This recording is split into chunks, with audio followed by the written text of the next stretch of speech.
Okay, అందరికీ నమస్కారం.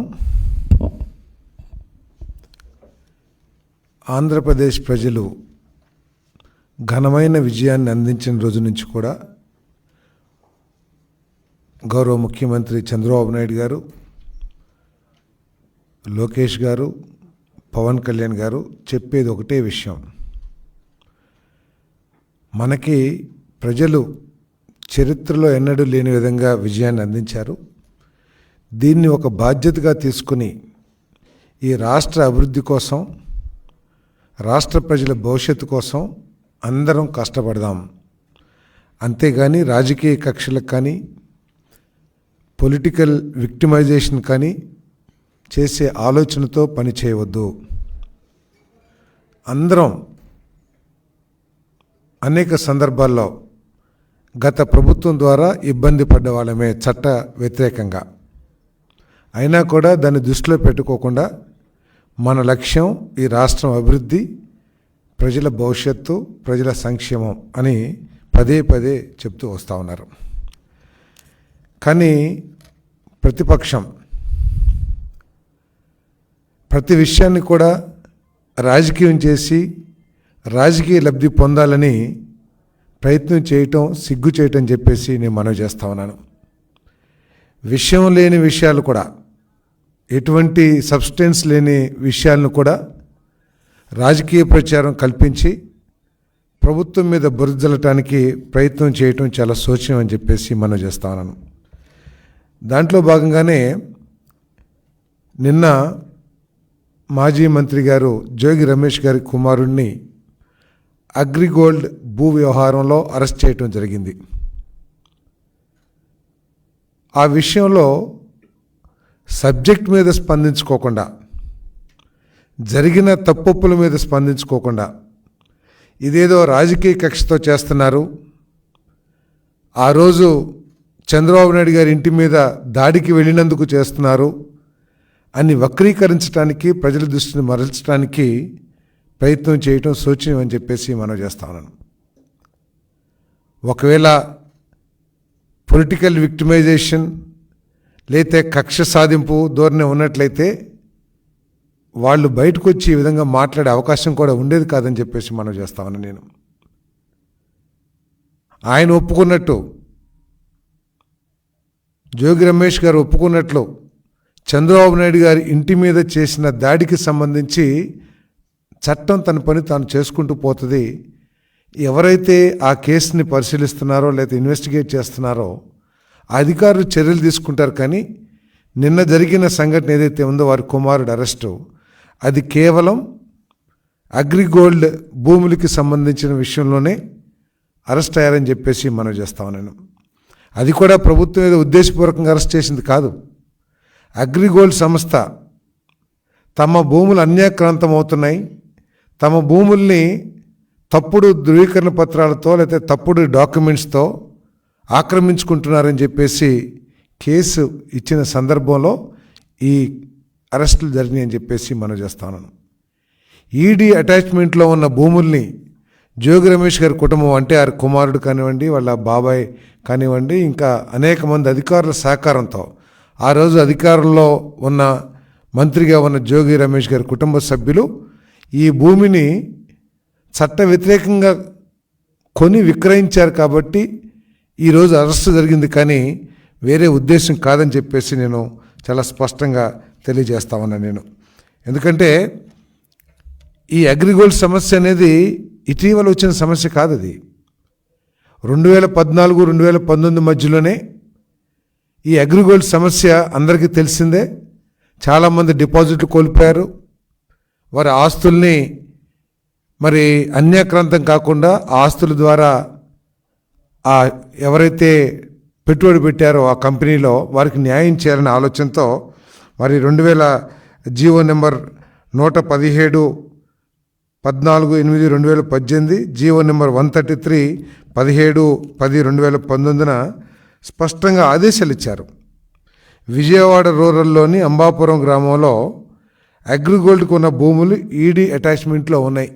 దానికి సంబంధించి ఇందాక ఇచ్చిన జీవోలు, ఈడీ అటాచ్మెంట్ ఉన్న భూములను కూడా కొనుగోలు చేయటం ఎంతవరకు సబబో ఒకసారి ఆలోచన చేయాలి. అంతేకాకుండా కొన్న జోగి రమేష్ గారి కుటుంబ సభ్యులే స్వీయ ధృవీకరణతో సెల్ఫ్ అసెస్మెంట్ అంటే సెల్ఫ్ కరెక్షన్ ఒక సర్వే నెంబర్ నుంచి 88 సర్వే నెంబర్ నుంచి 87 సర్వే నెంబర్కి ఏ విధంగా మార్చారో కూడా సమాధానం చెప్పాల్సిన అవసరం ఉంటుంది. అంతేకాకుండా దేదీప్య అనే సర్వేయర్ లాగిన్లో నుంచి దేదీప్య గారికి తెలియకోకుండా ఆ సర్వేయర్ గారి ఉన్నతాధికారులు ఎవరైతే ఉన్నారో వారిని వినియోగించి సర్వే చేసినట్టు తప్పుడు రికార్డ్స్ కూడా ఇచ్చారని చెప్పేసి మరి ఎంక్వైరీలో తేలిన విషయాన్ని కూడా మరి వారి దృష్టికి ప్రజల దృష్టికి తీసుకొస్తూ ఉన్నా నేను. అంతేకాకుండా చాలా చెప్పారు. చుట్టుపక్కల 87 సర్వే నెంబర్ చుట్టుపక్కల ఉన్న రైతులను కూడా మేము పిలిచి సర్వే చేసేటప్పుడు వారిని పిలిచి వారితో కూడా వారి స్టేట్మెంట్స్ కూడా తీసుకున్నామని, అసలు వారికి ఎవరికి స్టేట్మెంట్ మన నోటీస్ ఇవ్వలేదని, వారు ఎటువంటి స్టేట్మెంట్లు ఇవ్వలేదని, తర్వాత ఆ సర్వే నెంబర్ పక్కన వారికి భూములు లేవని కూడా వాళ్ళు స్పష్టంగా తెలియజేసినట్టు మా దృష్టికి వచ్చిందని చెప్పేసి మనం చేస్తాను. ఎన్ని అవకతవకలు జరిగినప్పుడు మరి ఒక బాధ్యత కలిగిన ప్రభుత్వం, అది కూడా కొన్ని వేల మందికి ఈ అగ్రిగోల్డ్ సంస్థలో నష్టపోయారు. కొన్ని వేల మంది పేదవాళ్ళందరూ కూడా కూలీ నాలి చేసుకునే వాళ్ళు కూడా తమకు ఏదో లాభం వస్తుందని చెప్పేసి తమ డబ్బుల్ని అక్కడ డిపాజిట్ చేసిన విషయం కూడా అందరికీ తెలిసిందే. ఆ రోజు జగన్మోహన్ రెడ్డి గారు కూడా నేను అధికారంలోకి రాగానే అందరి సమస్యలు తీర్చేస్తాను, అందరి డబ్బులు తిరిగిస్తానని చెప్పేసి మరి అవి కూడా పూర్తిగా తిరిగిచ్చినట్లు లేదు. మరి ఆయన అధికారంలో ఉన్నప్పుడే ఇటువంటి సమస్యలన్నింటినీ పరిష్కరించినట్లయితే ఇటువంటి సమస్యలు ఉత్పన్నమయ్యే కాదు. కానీ ఆ సమస్యని పరిష్కరించుకోకుండా ఆనాడు అధికారంలో ఉన్న వ్యక్తులు ఈ అగ్రిగోల్డ్ భూములు కబ్జా చేయటానికి లేకపోతే వాటిని తప్పుడు ధృవీకరణ పత్రాలతో కొనుక్కొని సొంతం చేసుకుంటానికి ప్రయత్నం చేశారు. కాబట్టి ఈరోజు ఈ సమస్య ఉత్పన్నమైందని చెప్పేసి మనం చేస్తాను. మీకు ప్రభుత్వం చేస్తున్న విచారణ మీద కానీ ఈడీ ఏసీబీ వీళ్ళు చేస్తున్న తీరు మీద కానీ మీకు ఏమన్నా అనుమానాలు ఉన్నా కూడా మీకు ఎప్పుడు కూడా కోర్టులు అందుబాటులో ఉంటాయి. మీరు కోర్టుకు వెళ్ళి మీరు ప్రభుత్వం మీద కేసు వేసి మీరు ఫైట్ చేయొచ్చు. కాకుండా దీని ఒక రాజకీయ రంగు పునూతానికి ఏదో బలహీన వర్గాల మీద కేసులాగా ప్రయత్నం చేస్తున్నారు. ఇది ఎక్కడ కూడా బలహీన వర్గాల తగాదాలు కాదు, లేకపోతే బలహీన వర్గాలకి సంబంధించిన విషయం కూడా కాదు. ఇది అగ్రిగోల్డ్కి సంబంధించిన ఆస్తులు, ఈడీ అటాచ్మెంట్లో ఉన్న ఆస్తుల్ని ఒక తప్పుడు ధృవీకరణ పత్రాలు కానివ్వండి, లేకపోతే తప్పుడు రిపోర్ట్స్ ద్వారా కానివ్వండి, తప్పుడు సర్వే రిపోర్ట్స్ కానివ్వండి, లేకపోతే రికార్డ్స్ తారుమారు చేసి కానివ్వండి, స్వాధీనం చేసుకుంటానికి చేసిన ప్రయత్నంలో భాగంగానే ఈరోజు కేసు జరిగిందని చెప్పేసి మనం చేస్తాను. దయచేసి దీనికి కులం రంగు, వర్గం రంగు, రాజకీయ రంగు పొలవాల్సిన అవసరం లేదు. ఒకవేళ తప్పు కాదంటే మీరు కోర్టులో మీరు ఫైట్ చేసుకోవచ్చు, మీ సచ్ఛీలతని నిరూపించుకోవచ్చు అని చెప్పేసి కూడా మనం చేస్తూ, మరి ఈరోజు 15వ తారీఖున ఆగస్టు 15వ తారీఖున ఒక అద్భుతమైన కార్యక్రమం, ఒక పుణ్యమైన కార్యక్రమం, అన్నదాన కార్యక్రమం చేయబోతున్నామని చెప్పేసి మనం చేస్తా ఉన్నాం. అంటే తక్కువ ధరకే పేదవాళ్ళ కడుపు నింపాలి అనే ఆలోచనతో మరి అన్న క్యాంటీన్ని ప్రారంభించే కార్యక్రమం చేయబోతా ఉన్నాం. దానికి మంగమ్మ గారు అనే పేరు కూడా మార్చినట్లున్నారు.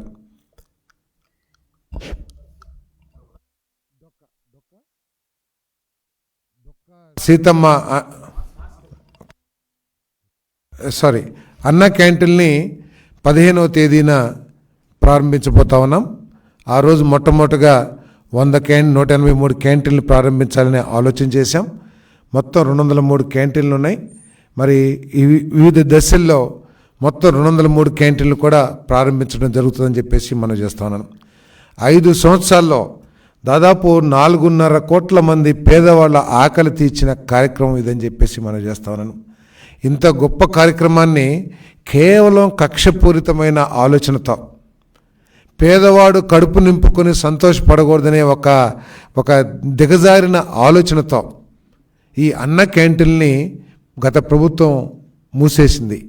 మరి ఆ అన్న క్యాంటీన్ని ఈరోజు మరి తెలుగుదేశం కూటమి ప్రభుత్వం మళ్ళీ 15వ తారీఖున ప్రారంభించడం జరుగుతుందని చెప్పేసి మనం చేస్తా ఉన్నాను. మరి ఇతర రాష్ట్రాల్లో కూడా ఇటువంటి కార్యక్రమాలు పెద్ద ఎత్తున జరుగుతూ ఉన్నాయి.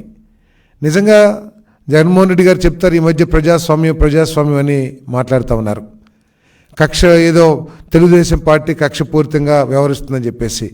ఈయన ప్రతి విషయంలో కూడా గత ప్రభుత్వంలో ప్రతి విషయం కూడా కక్షపూరితంగానే నిర్ణయాలు జరిగినాయని అనటానికి ఈ అన్నా క్యాంటీన్ రద్దు కూడా ఒకటని చెప్పేసి మనం చేస్తున్నాను.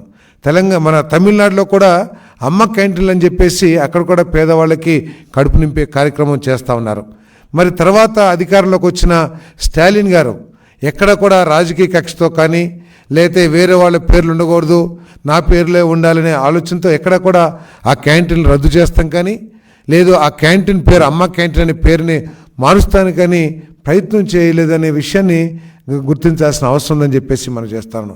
కేవలం ఒక కక్షపూరితమైన ఆలోచనతో మరి ఈ కార్యక్రమాలని మరి అంతేకాకుండా 5 రూపాయలకి పేదవాడికి భోజనం అందిస్తుంటే దాంట్లో కూడా ఏదో అవినీతి జరిగింది, కోట్లు తినేశారు అని ప్రచారం చేయటానికి సాక్షి పత్రిక ద్వారా ప్రయత్నం చేయటం మరి శోచనీయం అని చెప్పేసి కూడా ఈ సందర్భంగా నేను తెలియజేస్తా ఉన్నాను. మరి 2019 నుంచి కక్షపూరితంగా ఈ రద్దు చేసిన అన్నా క్యాంటీన్ల స్థానంలో అనేక మంది తెలుగుదేశం నాయకులు వారి స్వంత ఖర్చులతో ఈ క్యాంటీన్లు కూడా నిర్వహించడం అభినందనీయం అని చెప్పేసి కూడా ఈ సందర్భంగా తెలియజేస్తూ మరి తప్పుకోకుండా ఒకరోజు నా నియోజకవర్గంలో ఒకరోజు భోజనాన్ని నా సొంత ఖర్చులతో నూజివీడు నియోజకవర్గంలో నిర్వహిస్తా అని చెప్పేసి కూడా నేను ఈ సందర్భంగా తెలియజేస్తున్నాను. ఎందుకంటే ప్రతి సిటీలో కూడా చుట్టుపక్కల గ్రామాల నుంచి తమ అవసరాల కోసం బస్సుల్లో వచ్చి వారి కార్యక్రమాలు పూర్తి చేసుకుని సాయంత్రం తిరిగి వెళ్తూ ఉంటారు కొన్ని వేల మంది లక్షల మంది రాష్ట్రంలో. వారందరూ కూడా పేదవాళ్ళు హోటల్స్కి వెళ్ళి భోజనం చేయాలంటే కనీసం 100 రూపాయలు లేనిదే కడుపు నిండే పరిస్థితి ఈరోజు సిటీస్లో టౌన్స్లో లేవు. మరి అటువంటి పరిస్థితుల్లో పరిశుభ్రమైన వాతావరణంలో మంచి క్వాలిటీ భోజనం ఒక ఉన్నత స్థాయి సంస్థలు ప్రిపేర్ చేసిన భోజనాన్ని ప్రజలకు అందించడం చాలా గొప్ప కార్యక్రమంగా నేను భావిస్తూ ఉన్నాను. మరి దీన్ని ప్రతి ఒక్కళ్ళు కూడా ఆశీర్వదించాలి. ప్రతి వాళ్ళు కూడా తమ వంతు సహాయ సహకారాన్ని అందించడానికి ప్రయత్నం చేయాలని చెప్పి కూడా నేను ఈ సందర్భంగా మనవి చేస్తూ ఉన్నాను.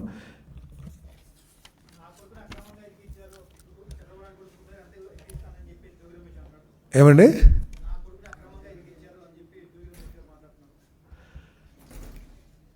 కొడుకు మీద ప్రేమ ఉండటం తప్పని నేను చెప్పను, కానీ అక్రమంగా కాదని మాత్రం చాలా స్పష్టంగా చెప్పగలను. నేను అక్రమంగా కాదని చెప్పేసి మాత్రం చాలా స్పష్టంగా చెప్పగలను. ఇది అగ్రిగోల్డ్ ఇచ్చిన ఫిర్యాదు తర్వాత సిఐడి పోలీస్ అధికారులు దీని మీద ఎంక్వైరీ చేసి దానికి సరైన ఆధారాలు లభించిన తర్వాతే చట్టం తన పని తాను చేసుకుంది తప్పితే ఇది ఎవరినో ఇరికించాలని జోగి రమేష్ గారి కుమారుడి మీద ఈ ప్రభుత్వానికి ఎటువంటి కక్ష ఉండాల్సిన అవసరం లేదు. ముక్కుపచ్చలారని చిన్న కుర్రవాడే, అతని మీద మాకు ఎందుకుంటుంది? కానీ తను ఏదైతే భూమిని అక్రమంగా చట్ట వ్యతిరేకంగా కొనటం జరిగిందో ఆ విషయంలో చట్టం తన పని తాను చేసుకుంటుంది, కానీ ప్రభుత్వం కక్షపూరిత కాదని చెప్పేసి మనం చేస్తున్నాను. సార్, చట్టం అందరికీ ఒకటే ఉంటుంది. తప్పు చేసినప్పుడు అందరూ కూడా ఆ చట్టానికి లోబడి శిక్షకు గురవ్వాల్సి వస్తుంది, లేకపోతే శిక్ష నుంచి బయటపడాల్సిన అవసరం ఉంటుంది. ఆ చట్టానికి లోబడే తప్పితే ఇతను బీసీ కాబట్టి ఈ చట్టం, ఇతను ఓసీ కాబట్టి ఈ చట్టం. కాకపోతే నేను ముందే చెప్పాను, నేను చంద్రబాబు నాయుడు గారు, లోకేష్ గారు, పవన్ కళ్యాణ్ గారు మొట్టమొదటి రోజు నుంచి కూడా మా అందరికీ తెలుగుదేశం కేడర్కి కానివ్వండి, తెలుగుదేశం నాయకులకు కానీ స్పష్టమైన సూచనలు ఏం చేస్తున్నారంటే మనకి విక్టిమైజేషన్ వద్దు, పొలిటికల్ విక్టిమైజేషన్ వద్దు. మనందరం కూడా గత ప్రభుత్వ అన్యాయమైన చర్యల మూలంగా, చట్ట వ్యతిరేకమైన చర్యల మూలంగా మనందరం కూడా ఇబ్బంది పడిన వాళ్ళమే. కానీ దాన్ని దృష్టిలో పెట్టుకుని మనం కక్ష సాధించాలనే ఆలోచనతో పనిచేయొద్దు. మనకి అమోఘమైన అద్వితీయమైన చరిత్రలో ఎన్నడూ లేని విజయాన్ని ప్రజలు మనకి ఆశీర్వాదంతో అందించారు. కాబట్టి మనం వారి ఆశల్ని ఆశయాల్ని పూర్తి చేయడానికే మనం ప్రయత్నం చేద్దామని చెప్పేసి మొట్టమొదటి నుంచి కూడా చెప్తున్నారని చెప్పేసి మీకు మనం చేస్తున్నాను.